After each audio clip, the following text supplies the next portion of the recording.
I presume I'll have screen sharing capabilities. Yes, I can do that. This is a little bit of stretch of my. You just need to make him a co-host, Senator. So if you hover over his picture with the 3 little dots, Oh, it that's should give you right. the opportunity to give him a co-host, and that should give him screen sharing abilities. Okay, hold on. God, it's beyond me. Okay, we have a little bit of administrative stuff we have to do first, and then I can do that. Let me just see where that screen share is. Make host. Okay. So Bob, I've made you host, and when we're done, I'm going to need you to give it back to me because you don't No have problem. to stay on for all of this. Okay. Hello, everybody. We are recording, right, Nancy? So this time we're recording, and I am going to read the right to know script when I find it. Let me find it. I have it here. You just have to get the right meeting. That's the other meeting.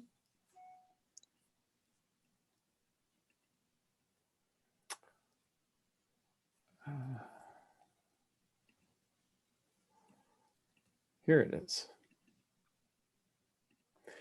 Okay.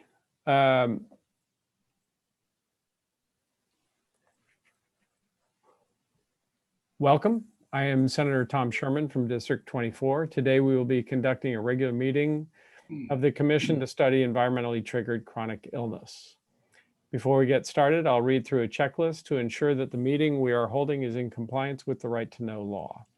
As chair of the Commission to study environmentally triggered chronic illness, I find that due to the state of emergency declared by the governor as a result of COVID-19 pandemic, and in accordance with the governor's emergency order number 12 pursuant to Executive Order 2020-04 and its extensions, this public body is authorized to meet electronically. Please note that there is no physical location to observe and listen contemporaneously to this meeting, which is authorized pursuant to the governor's emergency order. In accordance with the emergency order, I am confirming that, number 1, we are providing public access to the meeting by telephone with additional access possible by video and other electronic means. We are utilizing Zoom for this electronic meeting. All members of the committee and selective legislative staff have the ability to communicate contemporaneously in this meeting through this platform. And the public has access to contemporaneously watch and or listen to the meeting on Zoom and via phone by following the directions and links provided on the General Court website. Number 2, we have provided public notice of the necessary information for accessing the meeting in the Senate calendar. We are providing a mechanism for the public to alert the public body during the meeting if there are problems with access. If anyone has a problem, please email jennifer.horgan, H-O-R-G-A-N, at leg.state.nh.us or call 603-271-7875. Number 4, in the event the public is unable to access the meeting, will be adjourned and rescheduled. Number 5, please note that all votes taken during this meeting shall be done by roll call vote. Finally, let's start the meeting by taking a roll call attendance. When each member states their presence, please also state where they are and if anyone else in the room with you during this meeting, and if anyone else is in the room with you during this meeting, which is required under the right to know law. So Senator Ricciardi. Good afternoon, everyone. Denise Ricciardi. I am alone in the room in our home in Bedford, but my husband is in the house. Thank you. Representative Soloway. Present from my home office in Lee, New Hampshire, alone. Great. Representative Woods. Hi, I'm in my home, in my study in Bow, New Hampshire, and my wife is someplace else in the house. Representative Nelson. Representative Nelson. Okay. Representative McMahon. Charlie. Katie Bush. Hi, everyone. I'm muted. I'm here. Katie Bush in my office in Concord, alone. Thank you. Mike Wimsat. Yes, good afternoon. I'm here in my home office in Concord and I'm alone. Thank you. Robert Timmons. Okay, Amy Costello. Hi, I'm home in my office in Dover. Husband, 2 kids, 3 contractors, and a dog. All in the room with you? No, sometimes it feels like it. I love building projects. Dan Cizik, I think, is still on deployment. Dan, you're not here, right? Okay, Mindy Mesmer. Mindy Mesmer at my home in Rye. My son and my husband are in the house, but not in the same room currently. Great. Margaret DiTullio. Good morning, afternoon, Margaret DiTullio. I'm in my Jackson office alone. My husband is in the dwelling, but not in my office. Great. Nancy, who deserves congratulations. Yeah. Good morning, everyone. I am home in Merrimack, in a room by myself, but far from alone in the house. Great. And I'm Senator Tom Sherman, District 24 at my home in Rye. I am alone in the room, but there's family in the house. Okay, let's dispense with that. And moving on, we are going to go a little not out of order on the agenda, but we're going to go a little out of order for what we usually do because we're going to have a discussion after Bob is done on commission minutes. So Bob, would you give a little bit of your background and then we can start the presentation? Sure, I'm Bob Woodward. I'm in an office by myself. My wife is also knocking around. I am a retired professor from UNH. I was the Forrest McCurley Professor of Health Economics with appointments both in health management and policy and in economics in now the Paul School. My interests are cost effectiveness kinds of issues with respect to health. I have some reputation, actually, Journal of Kidney Transplantation, American Journal of Transplantation, just wrote an article about me attributing the passage of Medicare's coverage of immunosuppression medications for life to a strain of research that I started. So I do kidney transplant, I do cost effectiveness, and I have done arsenic, and we'll talk about the arsenic project here. I did not plant all the daffodils behind me. So I'll start sharing screen. Is that okay? The way I like to work this is that if you have a question, ask immediately. I think my remarks are a little bit short. Probably beneficial. I've given talks to physicians and politicians around the world, basically, and as an economist, I find I'm really skilled at glazing people's eyes over, so I will try not to do that. So I'll be a little bit controversial. So let's see if I can share screen for starters. Screen 3, share, and let's see if we can start the slideshow. You should now see the title slide. Is that something everybody sees? Yep. Nope. Yes. And excuse me, Jeff? No, I don't see it. Jeff, You we don't don't? see you. You don't see me. No, we don't That- see Jeff. Bob, you're fine on my screen. You should see me. I see it now. Okay, yeah, you're back too. You had just disappeared for a few minutes there, Jeff. I do that. Okay. Lee connections I can be think we're all good. problematic. Can everybody Yeah. see the screen? Yeah. Great. Yes. Okay. Good. Okay. We're going to talk a little bit about the research we did valuing arsenic remediation in New Hampshire municipal water supplies. I need to acknowledge my team, John Halstead and Robert Moore are professors at UNH. Scott Lemos is a now adjunct. At the time he was a graduate student in the econ department. And Paul Suska is from the Department of Environmental Services, and it was very helpful. I also need to say that the views that I'm going to express here are not representative of the New Hampshire Department of Environmental Services, the University of New Hampshire, or you'll probably want to add the commission by the time I'm done. My objectives today are to talk about what values New Hampshire citizens put on the reduced arsenic contamination in municipal water supplies. I'm going to describe a little bit about our methods and our results.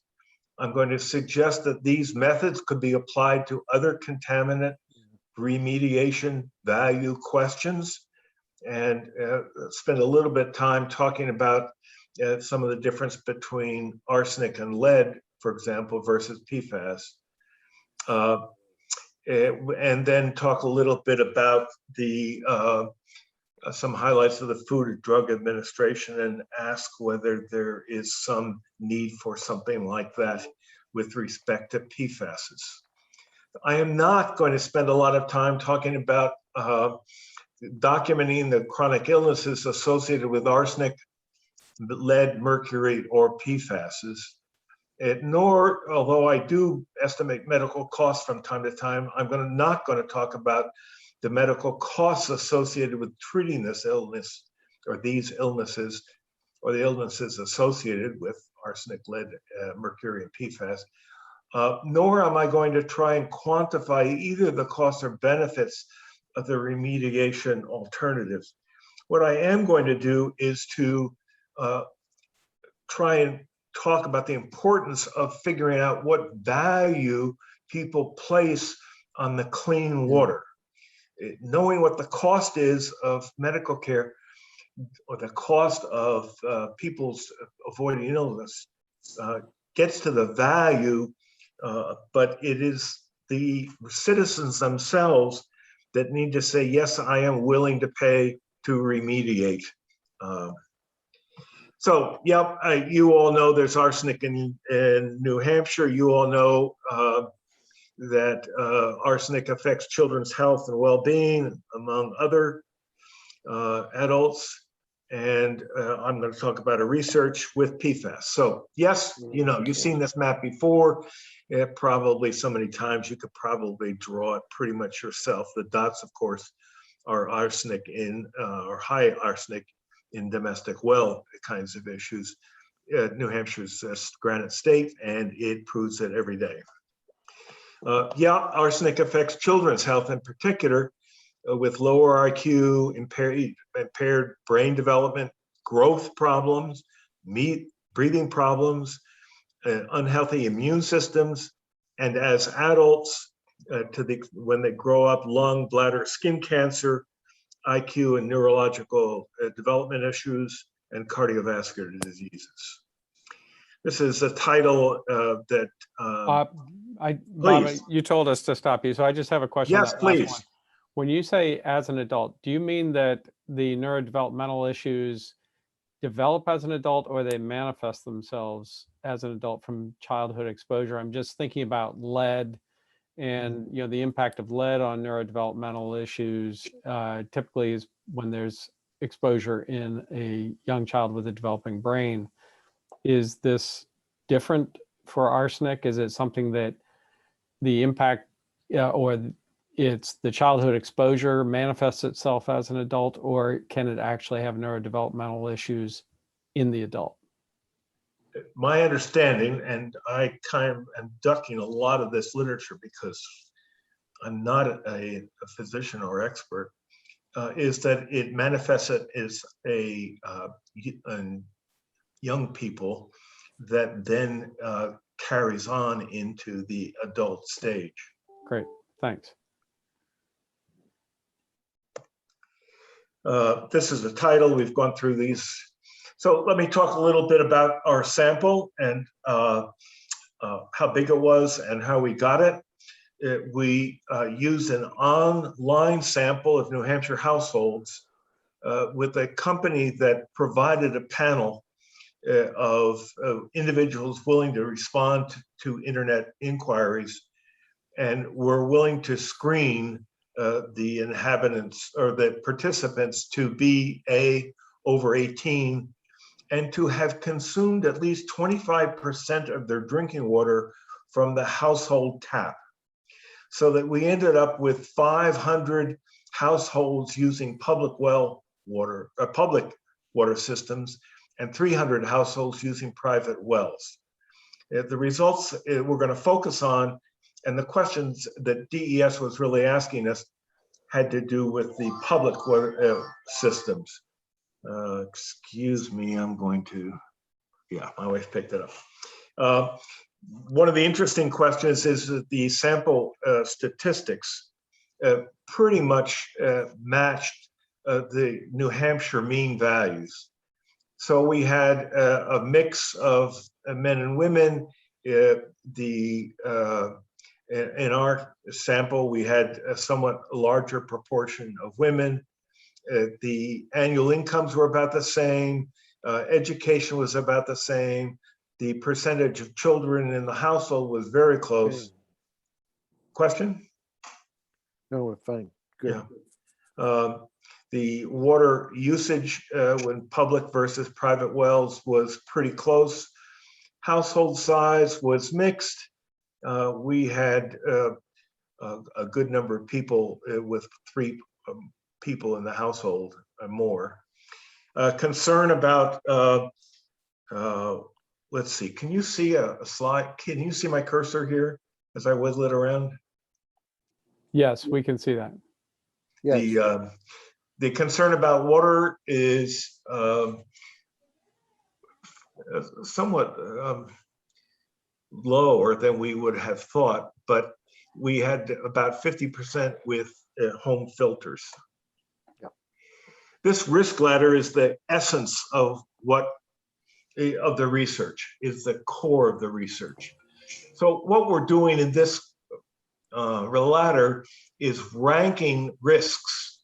Heart attack or heart disease by age 70, the prevalence over here is 4,000 out of 10,000 70-year-olds. Skin cancer by 70 is lower. Automobile accident over 20 years, that's fatal. Death. So we have a list of risks, hazards to people's lives that goes from a pretty high to pretty low, which is death from a plane crash over your lifetime.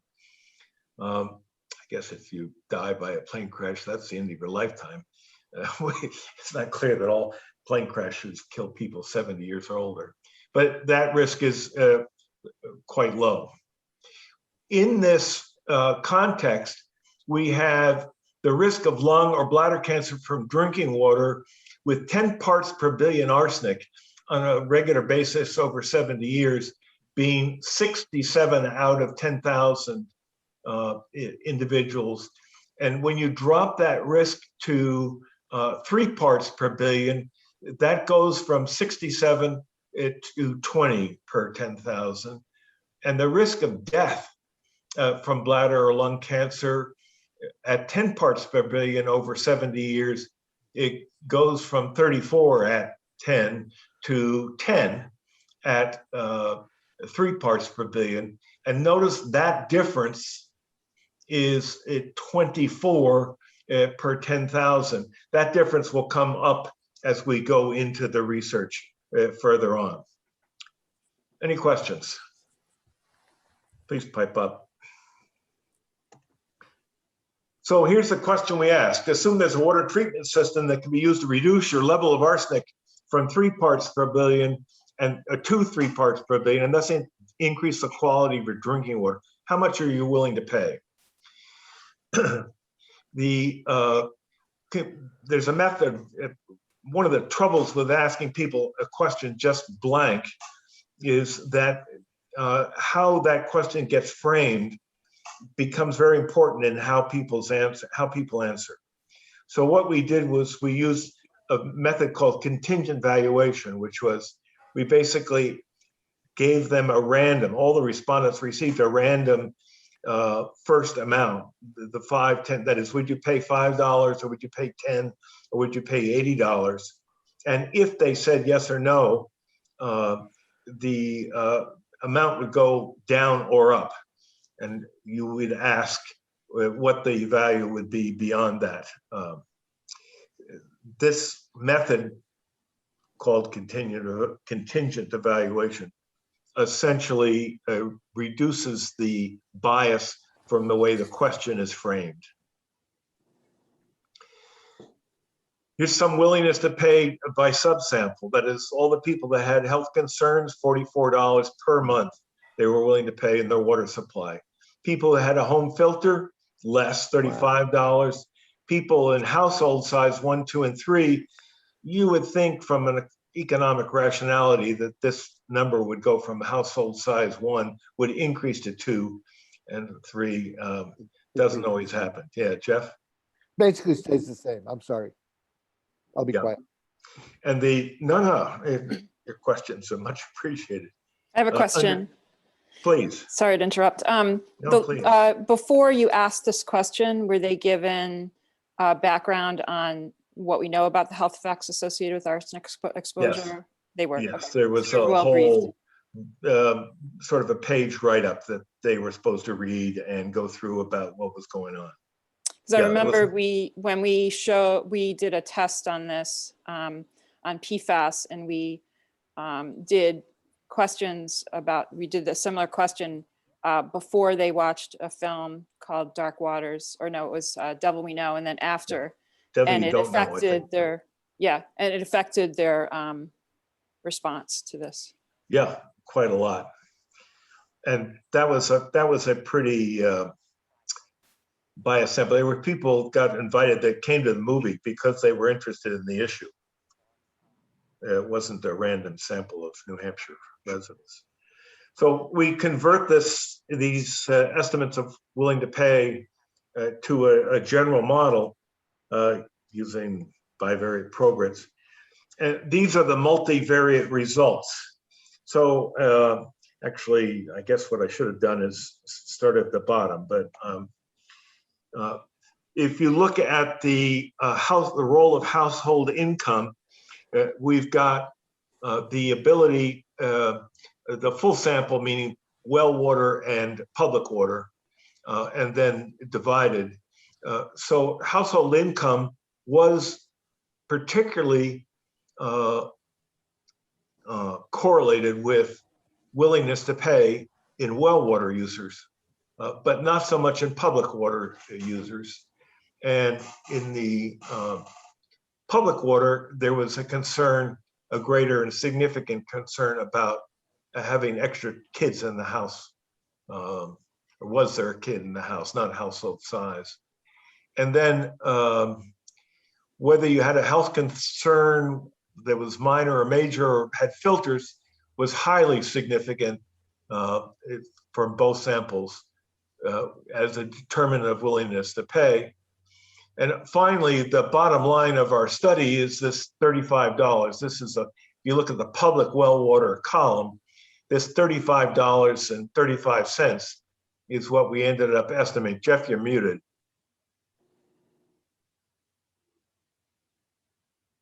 So these are factor loadings. Yep. Okay. So what it appears is that people who have health concerns are making behavioral adjustments to reduce their risk. Is that correct? We didn't study that question exactly. What this is saying is that people who have health concerns are willing to pay more, $15, between $13 and $19 more. We got a 25, $10 to $20 more per month for the water.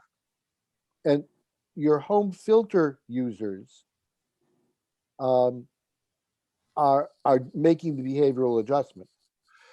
Yes. Okay, thank you. Well, by definition, yes. I mean, they've got a filter. Yes. So this $35 at the bottom is our bottom line in terms of that represents a willingness to pay $35 a month forever for water with reduced arsenic in it. We convert that to a value of statistical life. That 2.4 that or 224 that I mentioned out of 10,000 is this number right here. 70 is that's over 70 years. So this ratio of 0.0024 divided by 70, it represents the annual increase in risk spread out.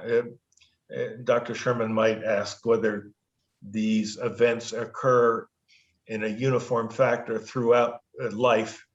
The answer would be no, but we don't have good ways to convert the way that happens into amounts. So we distributed it. It's an assumption by an economist to distribute it uniformly over the period of time. Divided by the willingness to pay, this now would be in the annual. It's 35 times 12 or $240 or something. Time or divided by 2.6, which is the number of people in a household on average. That kind of calculation gets us this public well water starting with 35 to an annual 424 gets us, people are valuing their lives at about $5 million, which falls well within the kinds of numbers that the EPA and the Department of Environmental Services tend to like to use. Again, any questions, feel free to, please, Mindy. Yeah, unmute, yeah, Yeah. got it. So when you made that comment about spreading out the value based on the life, period of life on the previous slide. Right. So if you were to do that, just sort of make some assumptions about protectiveness versus stage of life, how would that affect this range of VSL? So in other words, like if you wanted to look at 0 to 2 years old out of the 70, and those kids are the most vulnerable to the effects of the exposure, I wonder how that would affect the VSL number. So the VSL number is a well-worn analytic technique that really spends little attention to the difference in age of the life. It's really implicitly talking about the value of a life at an early age. The kind of cost effectiveness work that I've done more with than this talks about quality adjusted life years, or QALYs sometimes, QALY, and with an S at the end of it. There it's the age of the person that's affected is extremely important. The classic example of that is the value or the willingness of hospitals to spend money in neonatal intensive care units. You know, at that early age, if they are able to save a child, that child's that expense is basically amortized over the years of life, if you would. Similarly, in kidney transplantation, America is really quite generous, but there are other countries where if your kidneys fail after 75 or so years, you really don't have access to publicly provided transplantation because you're kind of toward the end of your lifespan. So this analysis, this quality adjusted life year doesn't, this value of a statistical life doesn't adjust for life expectancy of the recipient of the illness, the person that gets sick, which is to say that spending money on filtering water that kids drink is hugely important, is much more effective. I mean, if you're going to start realigning or replacing lead pipes, make sure you're replacing the lead pipes in the school fountains first, as opposed to the areas that are serving housing for elderly people. Does that answer your question more or less? Yes. Can I, Please. Senator Sherman, Senator, I'm so sorry to interrupt. Yeah. We have someone that is waiting to get in to Oh. watch the Zoom. And I Okay. think because we've made Mr. Woodward the host of the meeting, that's what's screwing things up. Yeah, hold on, see if I can. So Mr. Woodward, if you could just make me host of the meeting, that would probably be the easiest way to move forward. I agree 100%. and that's Jenny. All I have to do is Morgan. find the window. I think I have to I have to stop sharing in order to get that screen back. Sorry about this, And everyone. No problem. So, I will admit John to start out with, but then who is asking this now? So Jenny Horgan, so if Jenny, you can okay. just. But she's hover going to over need my- your slides. No, so I'll still allow Mr. Woodward to share this, his screen and everything, and he'll Okay. be fine. Okay. So excuse me 2 seconds while I can make a host.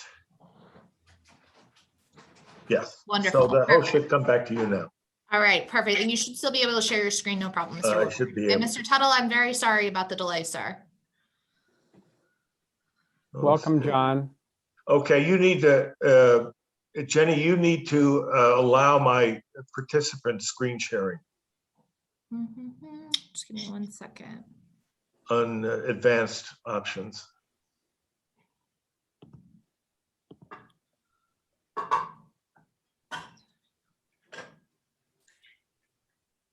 Little icon or make me a co-host, that would work also. It's interesting, we're using Senator Sherman's Zoom and it doesn't seem to allow Okay. screen advanced or to make someone a co-host. So let me see. What about just down at the bottom by the share screen icon? Is there a caret there and you can select allow multiple users to share? There is. Do you see that, Jenny? I do. Mr. Woodward, does that work? Yes. Okay, perfect. So sorry about this, everyone. No problem. There we go. Yep. So we Great. should be back, right? Yes. And Jenny, you're in charge, so the world I'm is in safe, charge. right? All right. I will not run off with the meeting. Yeah. Okay. So we've got the value. We've answered the question about what goes into the value of this. Right. So I was going to ask you a simple question. When I look at these numbers, the VSL, which because John just joined us, can you again tell us what the VSL is? Yeah. So the VSL takes a survey that we did that came up with $35.35 monthly willingness to add to their water bill to reduce the arsenic from 10 parts per billion to 3 parts per billion, which converts to $424 a year willingness to pay. And let's see if I can.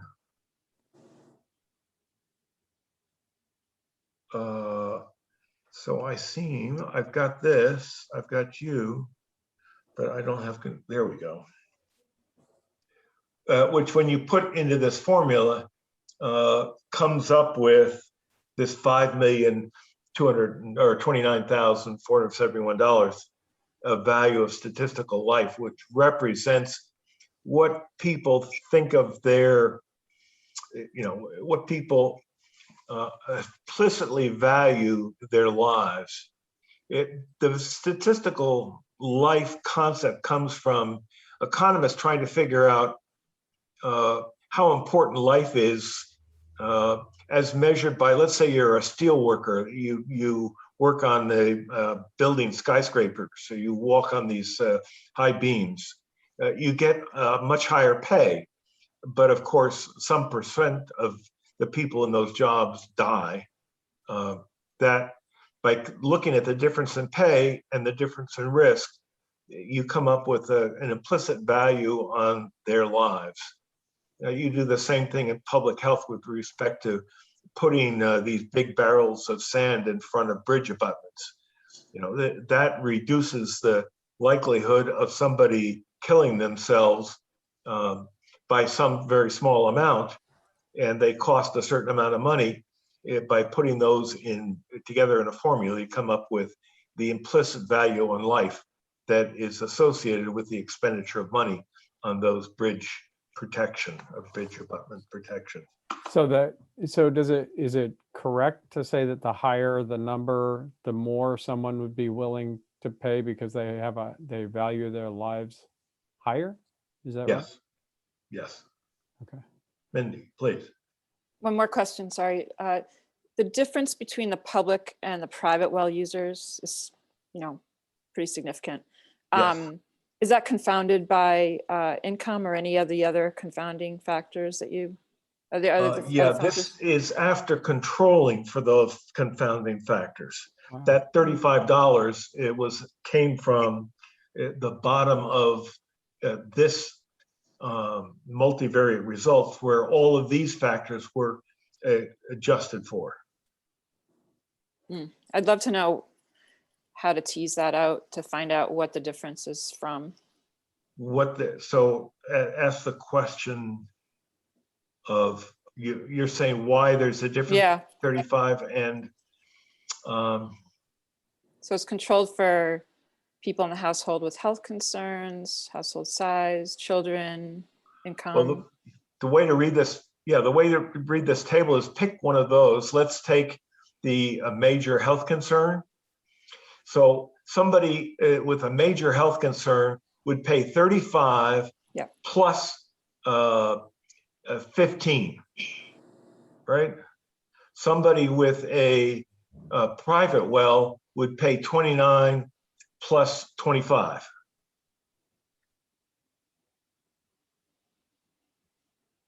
So about the same then. Yeah. Okay. But the value is starkly different. Yeah. Next slide. So I wonder what's accounting for that difference is what I'm trying to get at. I see what you're saying, but I wonder if there's any way to tease that out a little bit more. It's just I don't know if we can do it, I mean, we could take it offline and try and figure out, I could try and ask. So can we go to the, what is it, VSL? No. Yep. Yeah.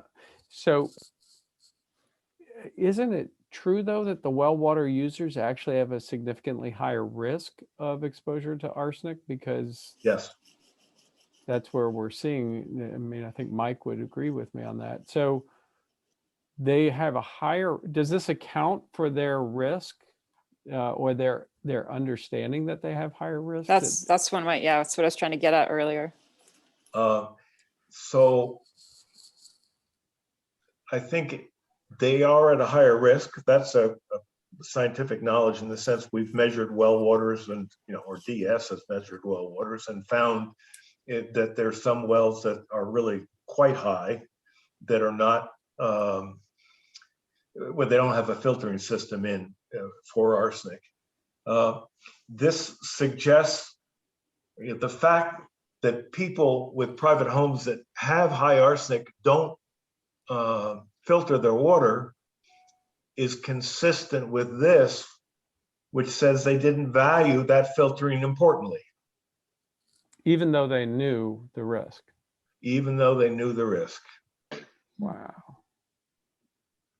It's an argument This is against Katie it. Bush from the Public Health Department. Hi, Dr. Please. Woodward. I'll just say this is the heart of our problem from a public health perspective, right? Like the motivation of the behavior absolutely. change. This is Yep. the heart of all public health prevention efforts.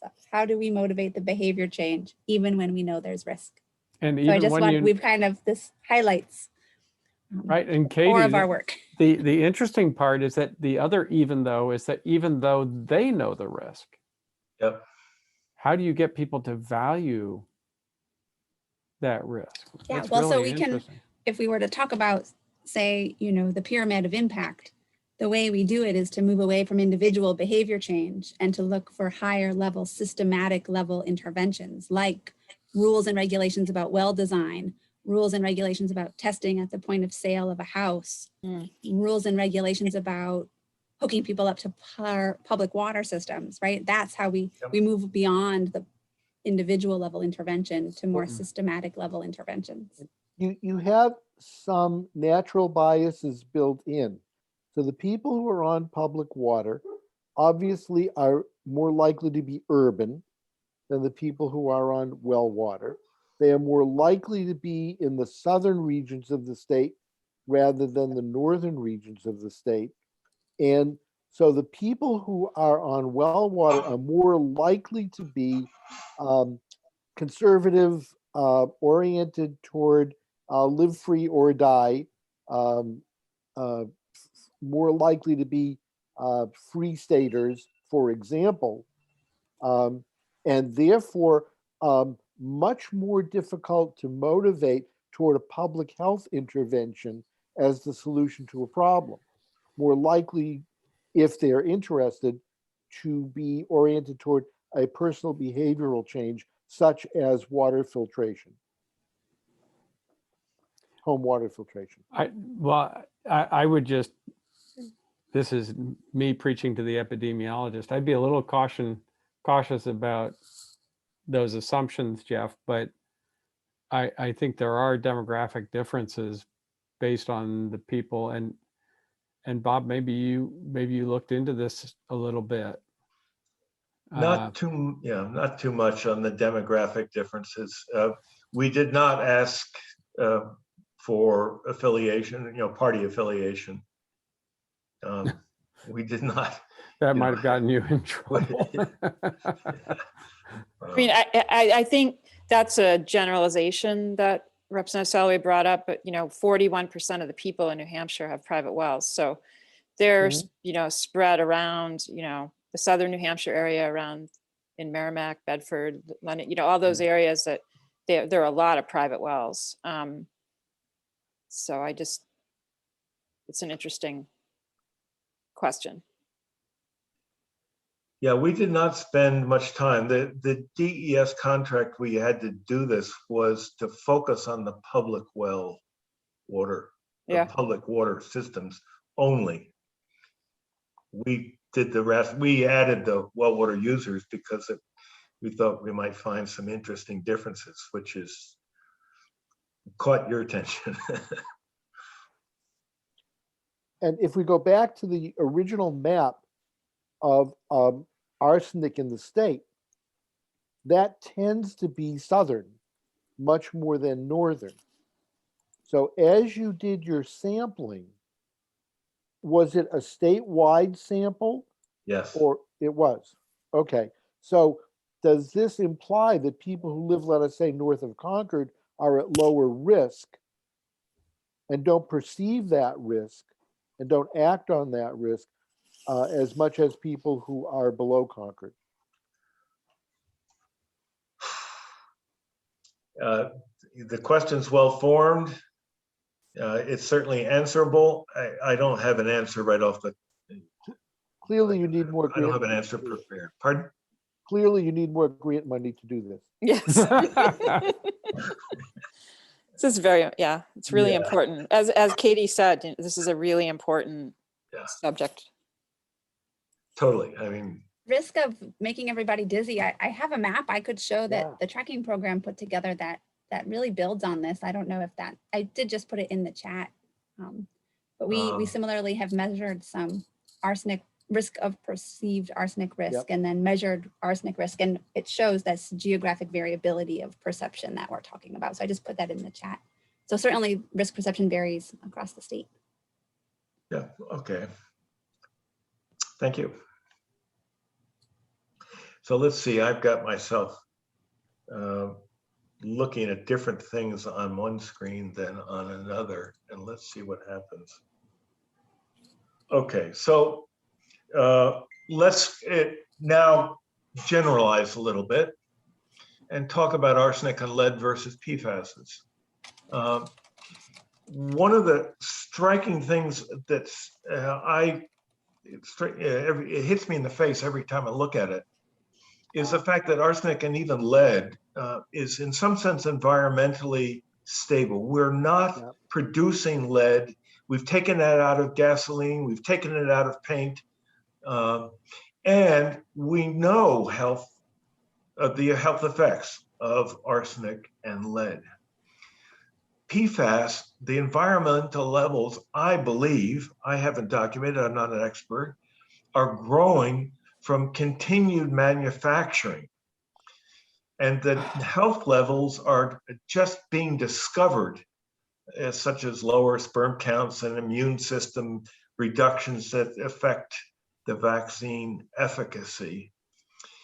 It strikes me that what we're playing with PFASs is a whack-a-mole. That is, we've discovered that 5 of these PFASs have adverse health effects, and we regulate them, and all of a sudden the manufacturers say, okay, we won't use that, we'll use one of these 4,000 or thousands of new PFAS chemicals without establishing that the new ones are any better or worse than the old ones. And that just strikes me as not economically efficient as an economist. So kind of as an example, we have representatives from Merrimack here. Consider Merrimack's decision of approving the St. Gobain's 2001 plant expansion. The advantages of that were jobs, resident incomes, tax revenues. The disadvantages that we now know are drinking water contaminants, cancer, male infertility, lower immunity responses. There's a host of adverse outcomes. My question is, if Merrimack decision makers knew then what they know now, would they have been so welcoming to that plant expansion? As I look at the literature, there's some indication that Vermont kind of knew that this was going to cause trouble, and we're trying to regulate them pretty heavily. There's some speculation, at least, that the plant, they expanded in Merrimack because of the lower regulations. But I think there's at least an interesting paper in this concept of, how much has Merrimack had to spend, and as you look into the future of these forever chemicals, how much will the town and state have to pay into perpetuity on an annual basis as a result of these chemicals being in the environment?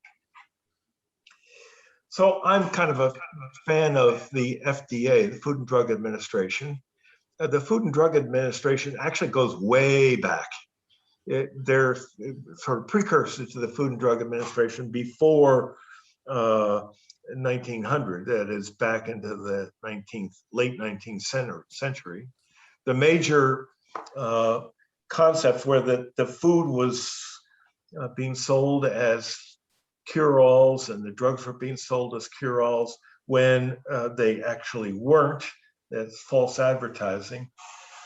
So the 1906 and 1938 were big changes. Another big change was 62 with the thalidomide scare, where a sleeping pill, which was widely marketed for pregnant women who are having trouble sleeping, ended up causing thousands of defected babies without arms or legs. And subsequently, the Kefauver-Harris drug amendments were passed to ensure the drug efficacy and greater drug safety by requiring for the first time that the drug manufacturers were required to prove their effectiveness and safety before marketing them. 1966, FDA expanded and did some retrospective analysis, again, checking to make sure that drugs were as they were advertised. 1970 is the origins of the EPA. And 71 is the origins of the National Center for Toxicology Research. So I'm asking whether it's not worth rethinking the metaphor. The metaphor that we're working under is that drinking water is part of the environment. And we generally don't require companies to make sure that all their effluents are essentially safe for human consumption. Yet, to this economist, keeping a pollutant like a PFAS out of the drinking water makes more sense than filtering the drinking water. So my take homes, on average, we're willing to pay $35 a month to reduce the risk of bladder and lung cancer and arsenic. That this methodology is readily applicable to the evaluation of other water contaminants. But I want to sort of tweak everybody here and say, why are firms able to pollute our drinking water more with less regard to the effect, and then firms are able to poison our food or sell us drugs without providing safety indications? Thank you very much. That's my shtick. Thank you, Bob. That was really stimulating a lot of thought in my cranium. And I had the first question was that the $35. If you, for example, I assume Mindy is also. We're on Rye Water District. We pay a certain amount to be in the water district. Would this $35 be above and beyond what we currently pay for our water? Is that yes, what the that's the study way is we looking asked the at? question. Yes. Okay. Okay. Anyone else from the commission have questions?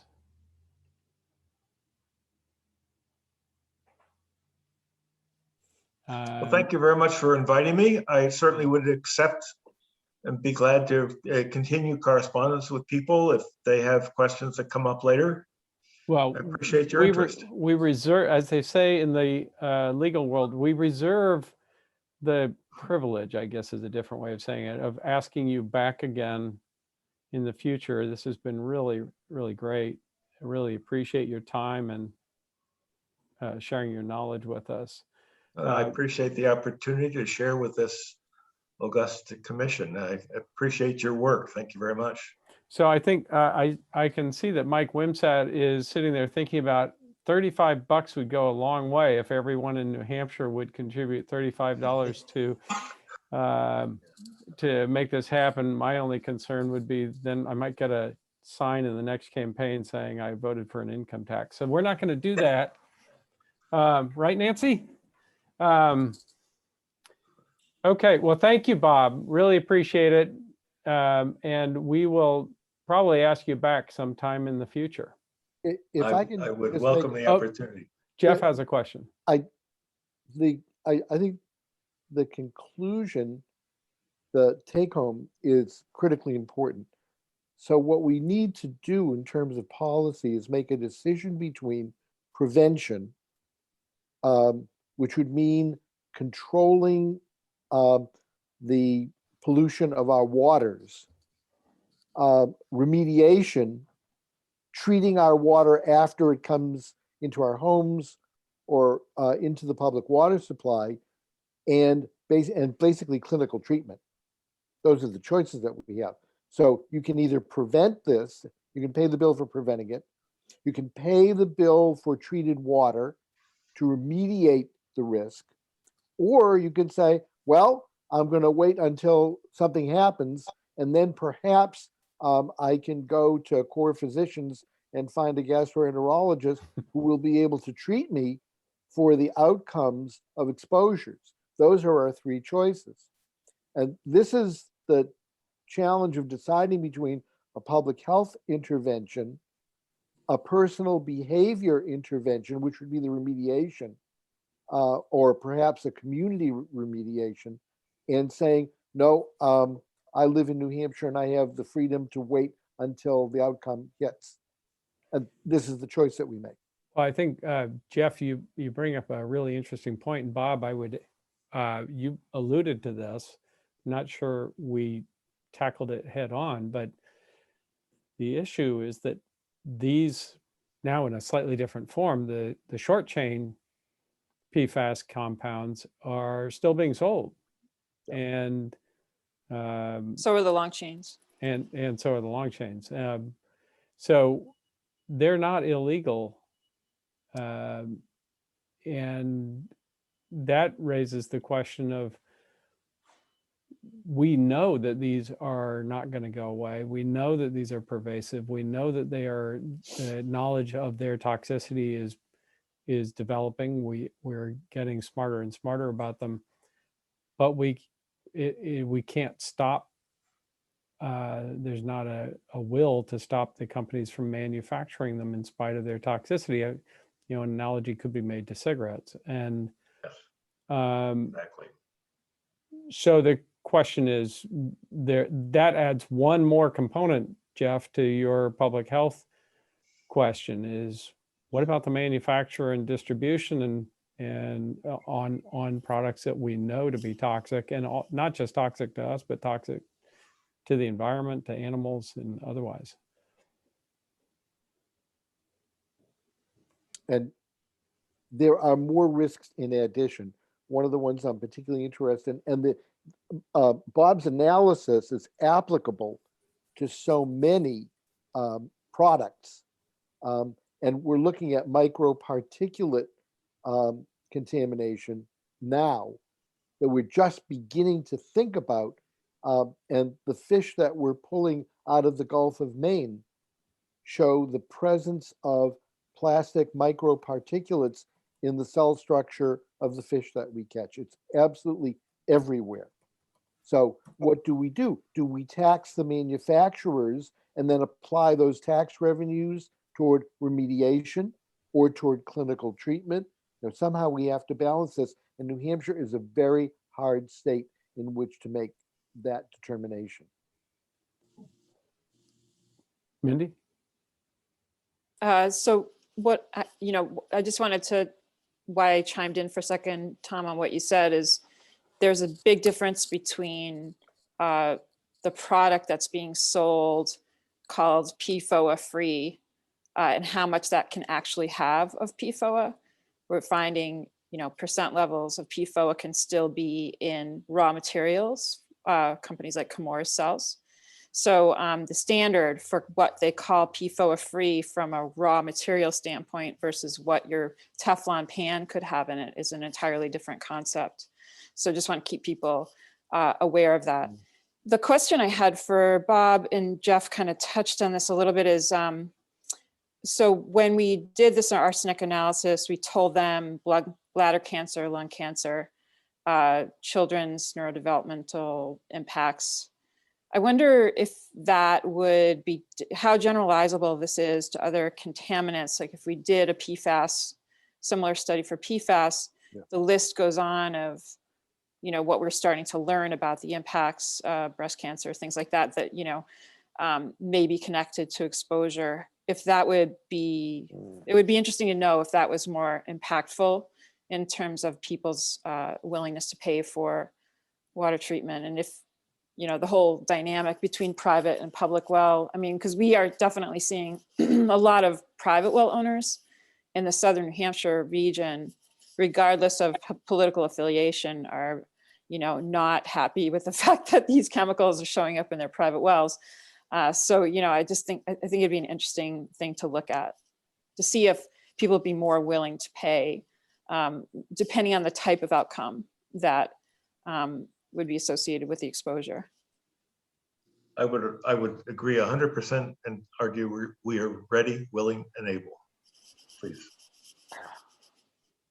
Imagine if Jeff, I think Denise had her hand up. Let's. Yeah, by all means. The presentation was very helpful and insightful, but I don't believe that people don't want to take care of their water if they knew the harm. And a good source of that is what happened with the PFAS in here where I live in Bedford. I can't imagine. I mean, I've said this before, you can have the best house in the world, but if you have bad water, bad air, or any of that. Just on a personal note, when we bought our house 24 years ago, I wanted everything tested, okay? The environment is extremely important to me, and my property has a brook that runs on it. Well, do you know that the town contaminated our well so badly from the salt shed because they own the property behind us, and it leached in and contaminated the brook and contaminated the well, not just on at our home, but our entire street. And my entire street was sick with high blood pressure and issues, and not one single person knew what was going on until we did our home inspection. And I've been, since that time, 24 years ago, I have been fighting for better, for the environment. That's why I've been on Conservation Commission for the last 18 years. I just feel like they need to know, and maybe an easier way to get people on board. I always try to go back to simpler ideas, but when my son was little and we'd go to the pediatrician, every time we'd leave, they would hand you something to be aware of, something about, the next stage in his life. Why can't we have something handed out about the water and what it's doing to you if your water isn't healthy and good for you? Thank you for your service. Thank you for your concern. Very much agree. As a owner of property, that I did exactly the same thing at about exactly the same time. Interestingly enough, the arsenic standard changed shortly after we moved in, and I ended up having to, put a new filtering system in because while it passed the old standard, it didn't pass the new. I very much agree with the need to inform people and make decisions.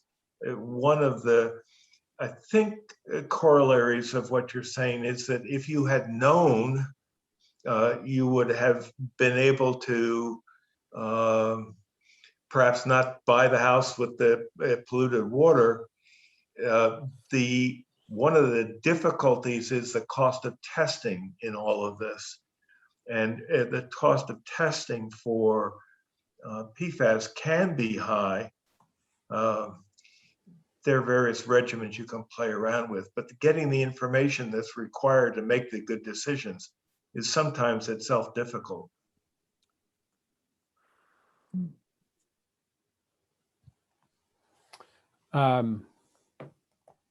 That's great discussion. Nancy had her hand up. You've I'm got sorry, your who did? hand raised. I'm good. I'm good. Did I somebody? think Nancy has her hand up, Senator. Oh, okay. Nancy, I'm sorry. Oh, no worries. Thank you. Thank you, Senator Sherman. Just to Jeff and Bob's point, they made an excellent point. And I think all of this speaks to the need to regulate these chemicals as a class. A month or two ago, Dr. Linda Birnbaum did a presentation with us, and she said on the EPA list are now 9,200 PFAS. And as Bob mentioned, we're looking at basically what is a whack-a-mole sort of attention to the issue, and that with industry's attempts to switch from the long chains and the short chains or back and forth, it's switching seats on the Titanic is what we're doing, and prolonging this. So clearly stopping exposure, if we could stop that first off, then there would be less need all the way down the road to address all of the multi-generational health impacts that we're going to see. And so thank you. That was a great presentation. Thank you. Great. All right. Any other discussion, questions, or otherwise? I think one question I have for the commission. Oh, hold on. I'm sorry, Gary, you have your hand up. I think I just an observation. This is sort of similar to cars. If we wanted to get rid of motor vehicle deaths, we would just outlaw cars. But we've decided that, as a society, that that's not what we want. And we're willing to accept 40,000 deaths a year for the benefits. If we want to stop the contamination with PFASs, we just have to have the political will to outlaw PFAS production. We don't seem to have that, and we're wrestling with it. And as technology develops, we're going to have more and more PFASs come into our society, and that's the cost for technological advances. I think although we early on, I think Bob mentioned not looking at the global dollars. I think it's an important element to look. Same way with cars, we have to look at global dollars. In a microcosm, the example of global dollars is arthroscopy in orthopedics. Initially, it was sort of outlawed, so to speak, by the insurance companies. It cost too much. But by the same token, and because it was done more frequently, but by the same token, the difference between taking out a meniscus or evaluating and observing a patient for weeks out of work on several occasions, and then having arthritis already advanced by the time you do take it out, and then you're in the hospital to have it removed, and may at the end of your lifespan lose some work time and may need a total joint. If you do the arthroscopy, you intervene quicker. It's outpatient. You're back to work in a day or two. In fact, Joan Benoit, 5 days before she won the Olympics, had a partial meniscectomy. So those are what I mean by global dollars. And I think if we don't include the concept anyway of global dollars, it doesn't give us a full picture. Okay. Thanks. Any other comments or questions?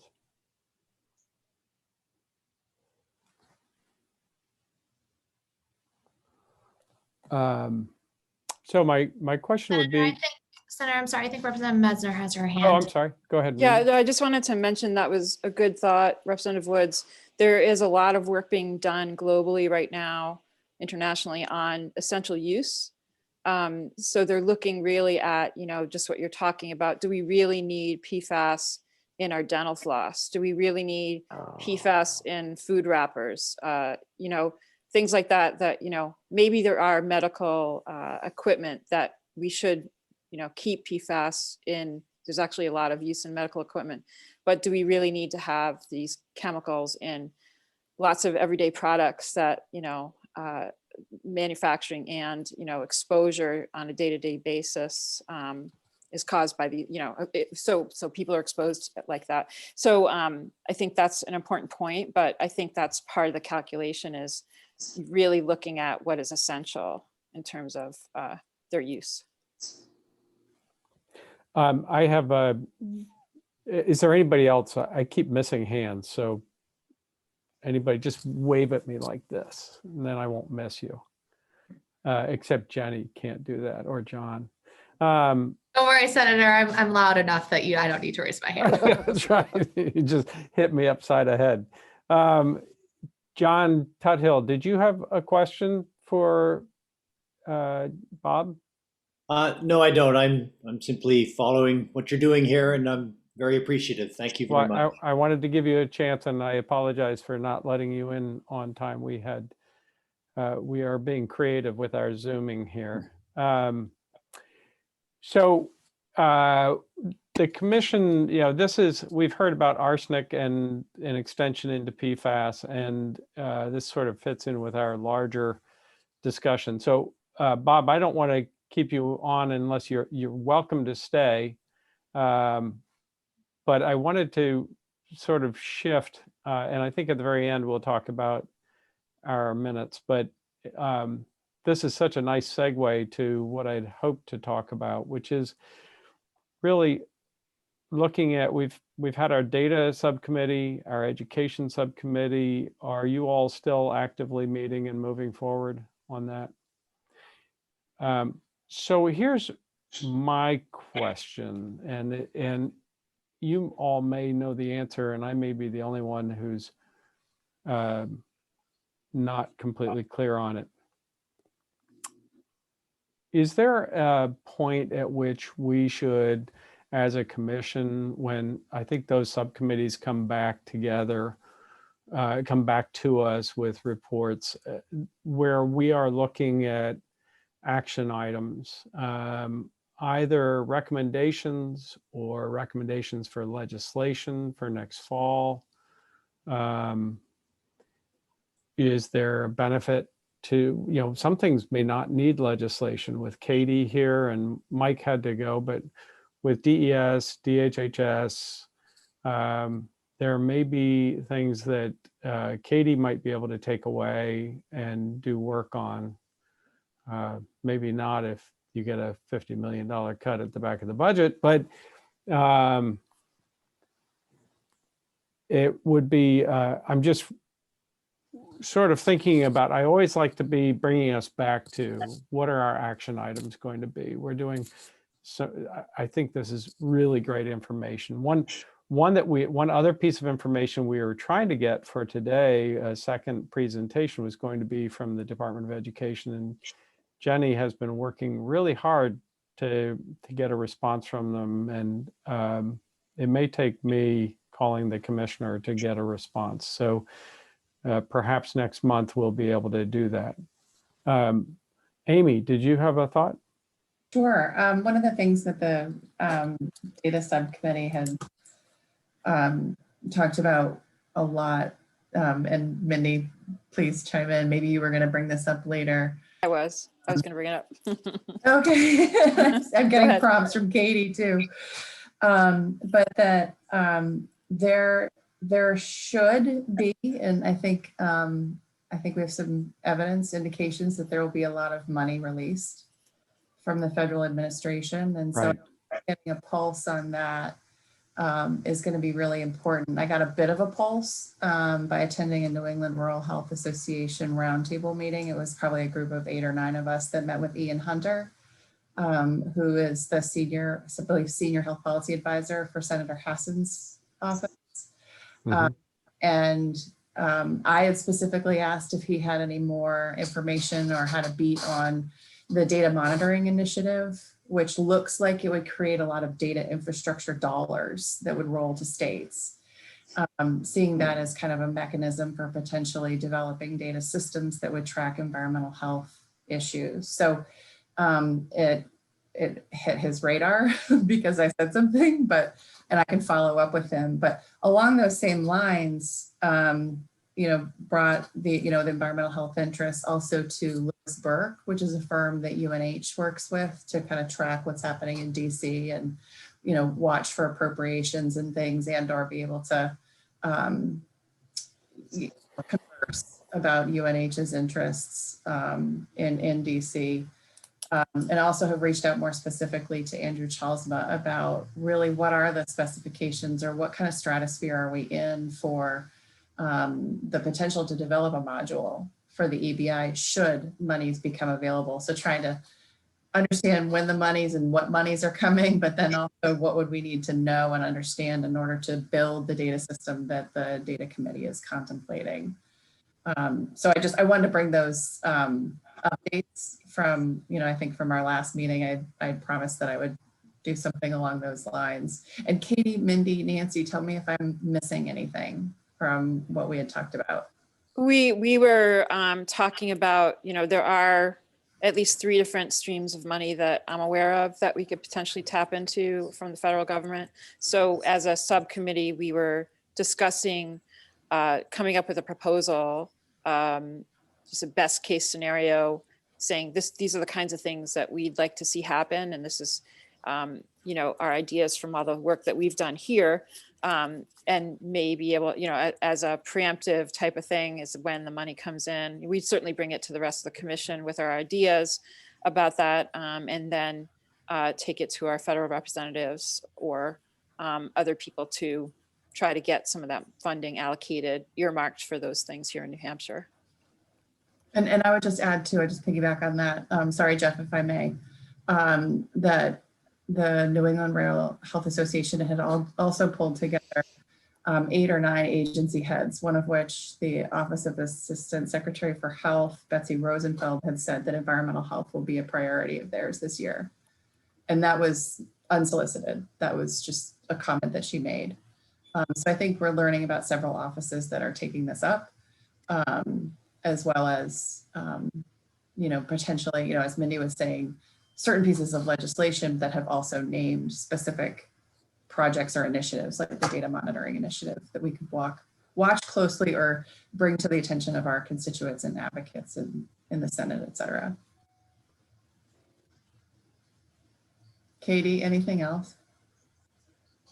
Well, you sort of touched on it, but I think here at the health department, certainly we are anticipating federal dollars coming our way. And one example is within the National Center for Environmental Health at CDC, they have a data modernization initiative.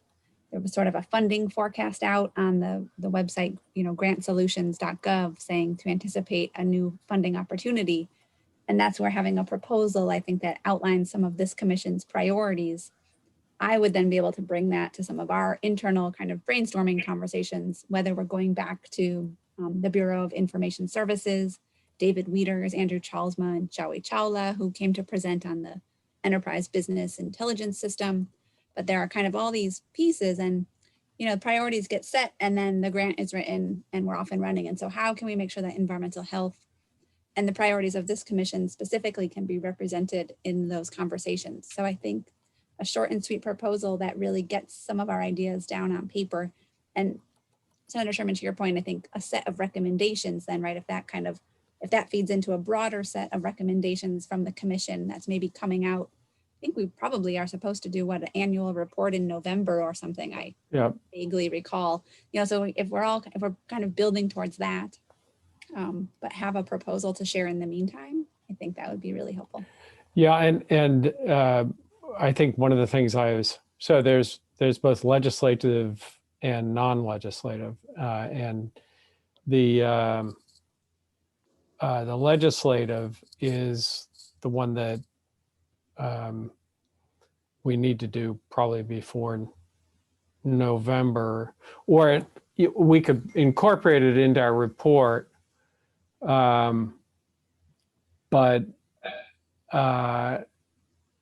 so we could incorporate it into our report, but it would be, but we need to have the wording just from a logistical standpoint long before November, if there's going to be any legislative recommendations. So maybe what we could do over the summer, if we can get the Department of Ed to join us, once we have that, we could shoot to have the Data and Education Committee's report, and then perhaps I'm not sure we're going to be able to meet every month coming up just because of the constraints on the legislative members. June is going to be really pretty jammed because we'll have committees of conference, and I'm not sure if those will make it hard for us to actually participate on a Friday.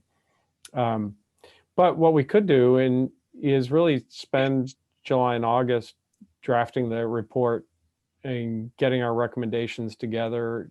And I'm just floating this as an idea, so that we're not waiting until October to do that, but we have it, doing a brainstorming session on all the recommendations that we're thinking about, which ones need legislation, having the subcommittees report, and you guys can tell me what you think the best timeline would be.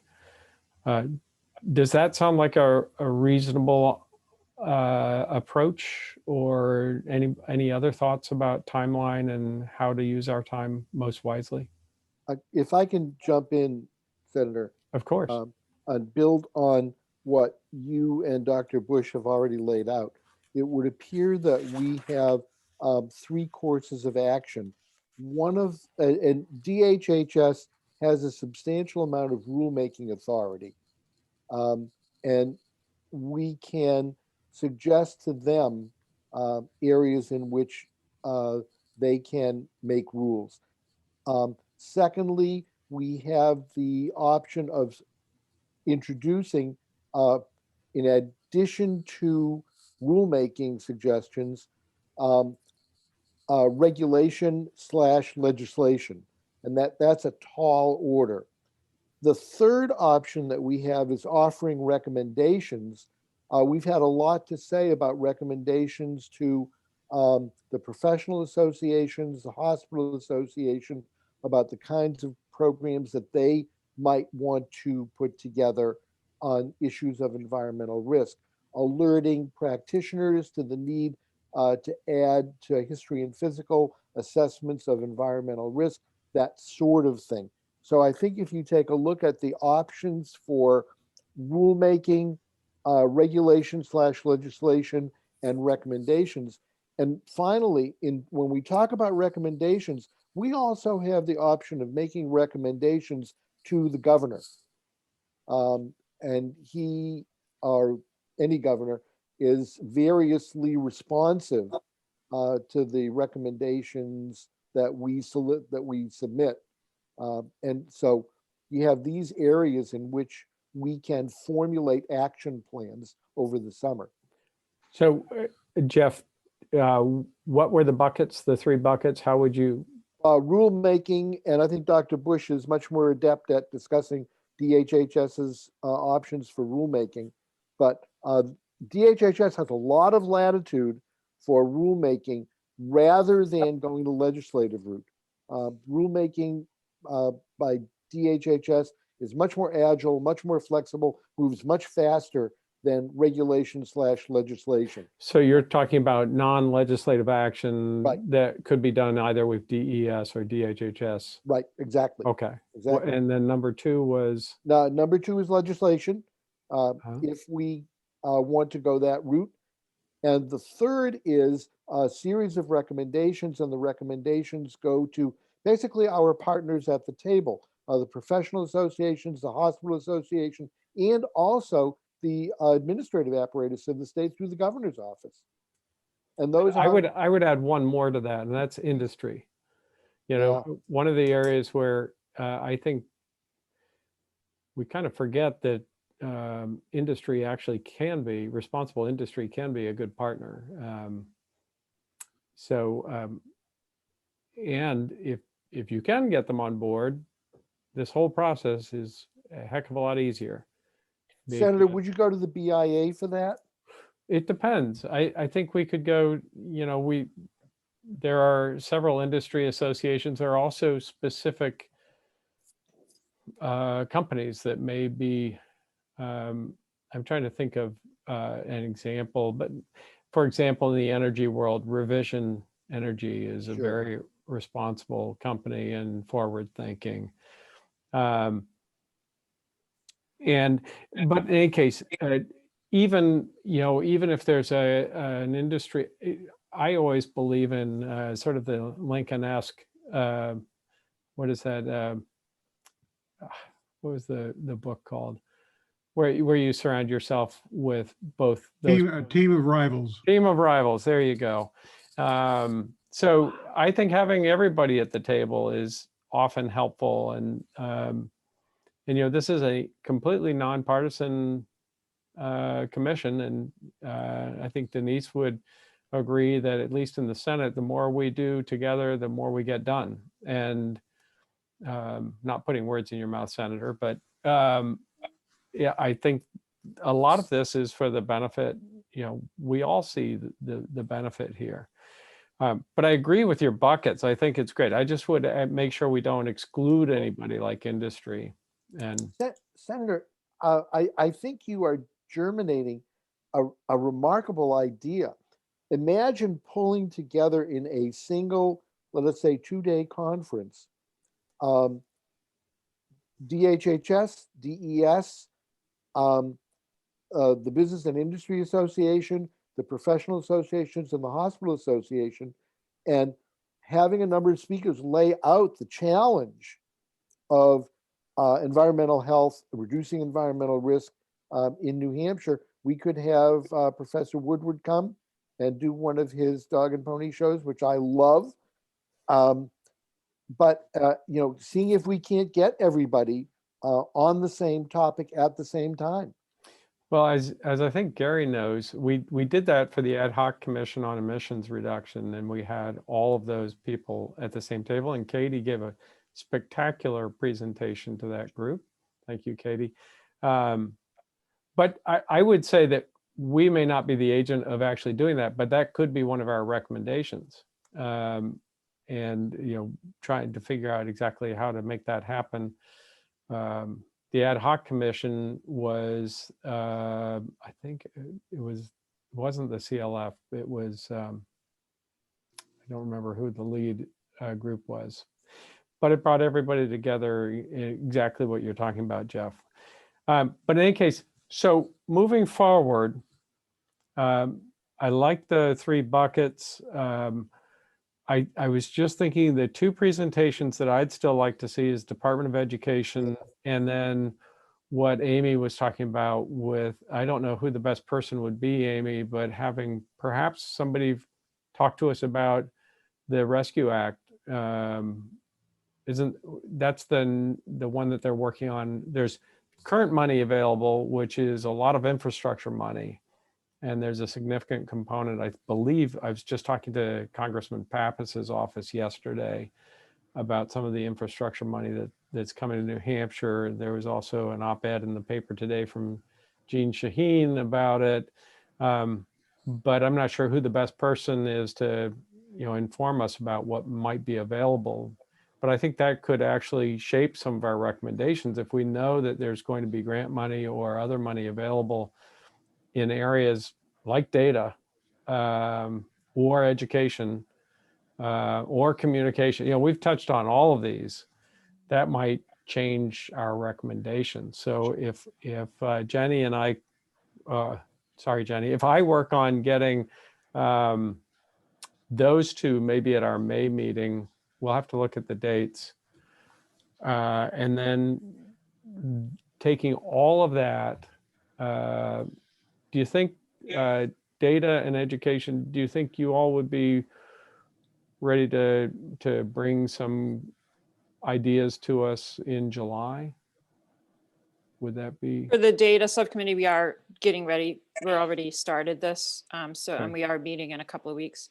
I just wanted to raise again the lead in the schools issue that we've been talking about for a couple of years, that we wanted to have somebody come. Wasn't that especially- DOE or was that DES? I don't know who deals with it, but whoever, we had talked about the lead water issue a couple of years ago in the schools. That's DES. So there's 2 large EPA funded grants, the Water Improvement Infrastructure Network, I think. So Cindy Clevens at DES and Leon Atwell are managing that program. I'm sure that Mike Wimsatt could connect us, and I think they would be happy to talk about that. I wasn't at the last meeting, but Abby Rogers did send me some great notes. I just wanted to quickly also mention the planned presentation with the Department of Ed. I just wanted to throw out, and Amy, I don't know if you know your colleagues at the UNH Institute on Disability, but if the focus is really on disability and kind of the intersection of disability and public health, that program may be a more relevant partner to bring into this conversation. I just wanted to offer that up as another example of Yeah, I brought that to partner. Kelly, and who's the director of IOD, and we're still working on something there. She wasn't a contact that did the intersection between environmental health and disability. Yeah. Do you think that would be more appropriate than having, since we're striking out so far with the Department of Education, would that be more appropriate, or should we have Department of Ed still come? Okay, I see lots of heads nodding. Okay, so we'll work on Department of Ed, lead in schools with DES. Katie, would you be able to talk to Mike about that? Yeah, and just I think for my clarification, is this something we'd like to plan for next time or just ask at some future meeting, or maybe I can be in touch with you, Senator Sherman and Yeah, Jenny, we can about figure that whether out. if it's next meeting or What I after. would like to do is before the summer, I'd like to get all of our presentations done. So we can be. Yeah, and the lead issue there may be some opportunity for us to try to grab some of that infrastructure money if there's need for the lead program, for lead. Right. And hopefully they're on that, but I wouldn't assume anything. So the federal opportunities, Amy, do you have any thoughts on who would be a good presenter for that? Would the person that you were talking about from Maggie Hassan's office be somebody who I could certainly connect us, connect us with Ian Hunter and see what he would recommend. Okay, yeah, would you mind doing that? Someone from Shaheen's office would be good too. Well, yeah, I think what we really need is someone who can bring us up to date on what's available through new federal initiatives. So I don't want to, have the same presentation from each office. So it's if Amy has already talked to somebody from Maggie's office, then Senator Hassan's office, maybe that would be someone who could. This would not be, of course, this would not be political. It would be just, what's the infrastructure, what infrastructure programs are available, whether it's data, whether it's, mitigation of PFAS. I know there's a lot of work being done on that. I'm wondering, Tom, or Senator Sherman, if it would be, if we can ask both Shaheen and present sort of different angles of the same thing. Yeah. It might even be interesting to have them both in the same room. Hear what's flowing from the feds, and then what are the priorities, and what are we seeing, and kind of, maybe feed all birds. Yeah, we could also ask, might be overkill to have the congressman there too. One of the things that I do understand is happening is that the House is a little bit ahead of the Senate in terms of where they're doing their allocations and appropriations and all that kind of stuff of the money. So that might be something, maybe we do need to meet in June. But if we shoot for, I'm worried that the next meeting in May may be Memorial Day, but this is a Friday, we're on the third week. So that'd be the 21st of May would be our next meeting, correct? That's correct, Senator. And I did want to note that Representative Woods and Representative Mesmer both have their hands up as well. Thank you, Jenny. It's a good thing we're not in person, because you'd probably have a hammer on my head for missing that. Oh, now they've put their hands down, Senator. I don't know. You scared them away, Jenny. I guess so. So the 21st would be our next meeting in May. What do we want to hear? If we can get Department of Ed and the DES do lead in schools, or do we want to do federal opportunities next one? I don't think we have time for all three. Any thoughts? All of them are equally as important. Right. And some of it might depend on availability. Right. So why don't we shoot for the, I'll keep working on the disability in public schools. Let's try to get DES on lead in schools and the federal opportunities for May. How does that sound? Does that sound okay? All right. And then I'll just keep working on the Department of Ed. Senator Sherman? Yeah.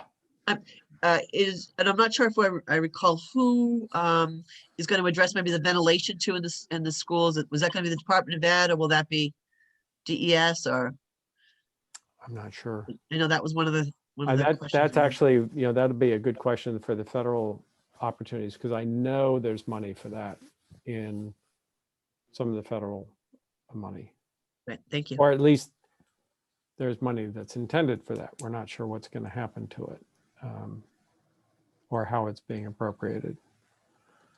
But that would be a great question for the, yeah, we'll put that in the question for Department of Ed.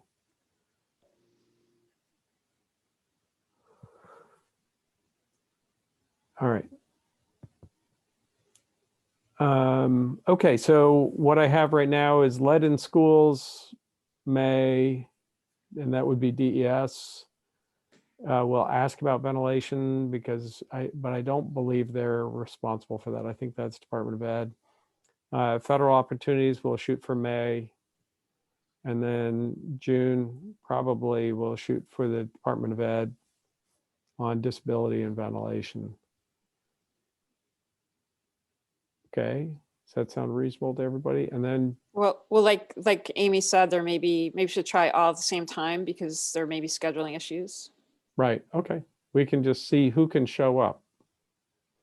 So we'll go after all three and then we'll book them as we get them, as the police officer said. And then everybody okay with the idea of July being a time for presentation of subcommittees and then starting the discussion towards our recommendations, both in the 3 solid waste buckets? You ever had a bucket named after you, Jeff? I've had several things named after me, Senator. Never Okay. a bucket. All right. Any other discussion on our future? Great. So Great Senator, meeting. sorry, I may have missed this because I've been on and off constituent phone calls. Was there a discussion regarding minutes moving forward? That's Oh. coming up. We're saving that for the best for last. The best for last. Okay, so the good news is that Katie said that, was it Abby who kept great notes of the last meeting? That we may have some notes of the last meeting. There is a Oh, it was stand. mostly action items for me. So I wouldn't Perfect. say Well, it's reflective of the discussion. So in our lack of sophistication, I'm going to take all the credit for this. With Zoom, normally, when we do commissions and those kind of things, those are using the State House Zoom account and everything is done smoothly. But since we're using my account for these, we are now recording, but we did not record the last meeting, which makes it virtually impossible for Nancy to reconstruct what happened at the last meeting. So my hope is that anybody who has notes of that meeting can share them with Nancy. And we will do a Bradley special. I don't know if you all remember, Jeb Bradley agreed to be our first clerk. Yes. And his minutes were impressively pithy. And so, if we can compile that, this one we are recording, so we should be able to get, good minutes. But the most important thing in my book, what a commission does, is this discussion, arriving at consensus and moving forward. But if we can do our best to reconstruct, if people did take notes and are willing to share those of the last meeting. I did not, because I was depending on the recording that I wasn't doing. And share them with Nancy. Would that work for everybody? Does anybody have notes? Okay. And Nancy has asked for help in the clerk's position. And, we do not have a clerk provided. That's one of the downsides of a Senate commission. And Jenny does not have time. I know her schedule. It's not part of her job description. And some of you may remember that we had beautifully printed minutes from the fall meetings, and actually I funded all of that. So that came out of the Sherman SB85 fund, which was my own wallet. But I was happy to do it. But I recognize that taking minutes is a pain in the neck. And I'm asking the commission what their thoughts are on moving forward with this, because it's a little overwhelming to have the same person have to do it every month. I don't believe the minutes have to be word for word off of the transcription. More topical and capturing especially our action items. But I would love to hear from the commission. And Bob Woodward, you don't have to stay on if you don't want to. This is about the most exciting part of our meeting. Actually, I was deciding whether I should ask whether you guys know there's a closed caption capability in Google that not only would it record it, but it would create a transcript word for word, subject to the artificial intelligence capability of Google, which in my experience has been pretty darn good. That is a great idea. I think Bob has just volunteered to be the clerk of the commission, our honorary clerk. But actually, that's a great idea. I think we'll have to ask Jenny to check to see if we can use Google like we're using Zoom. Do you have any idea? I am happy to look into that. I honestly have no idea, but happy to look into it. And Yes, maybe it has to do with the level of account. If in the person that sets up the parameters for Zoom meeting, it's in there. I have a high level of Google account, so I may be able to do that. That would be awesome. It'd probably be worth my doing that because I can't type worth beans. So that would be great. It's way down in the list of options on the accounts level. So the first thing we have to do is make sure that's acceptable from a State House standpoint. And then if it is, then we can look into that for the next meeting. That would be a great option. I have another option.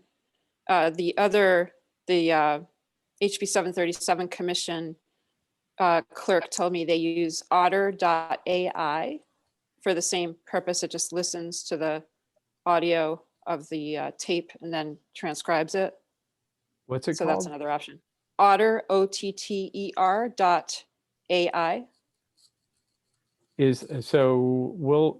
Jenny, would you mind checking those two and seeing if those are allowed? Sure, absolutely. In which case, we will look into that, but what we will need is a scribe for Nancy. If I can hit you up for this month with, just piecing together what we can put together, I would not worry about it. Gary, your thoughts? Another thought is we were on the 5G commission. Yeah. And the gal who was the clerk had some service, as you may recall, that was right. Almost basically a verbatim. I don't know whether it was a Google, I don't know what she used, but that might be another one to inquire. Ask Pat Abrami where she got that. Would you mind checking in with Pat, Gary? Sure, I'll and then do that. Just let Jenny know what you find out. Sure. And what we'll try to do before May's meeting is have one of these three up and running. So the clerk's job would be a piece of cake. Any other thoughts on minutes? Yes, Nancy. I was just going to say, I had talked to the clerk on HB 737 to see if there was a way to make it easier, and she suggested the Otter, and I tried that. The problem is, when it prints out, at least for me, every 3 seconds is a timestamp. So it's not like you can just print out it's 126, 126.7, 127 for 2 hours. So, I'm not sure that will work so well, unless maybe she had a different version or something. So it helps, but you still have to go through the entire, the tape I think the tape is really, really helpful because it clarifies things that sometimes, the audio isn't.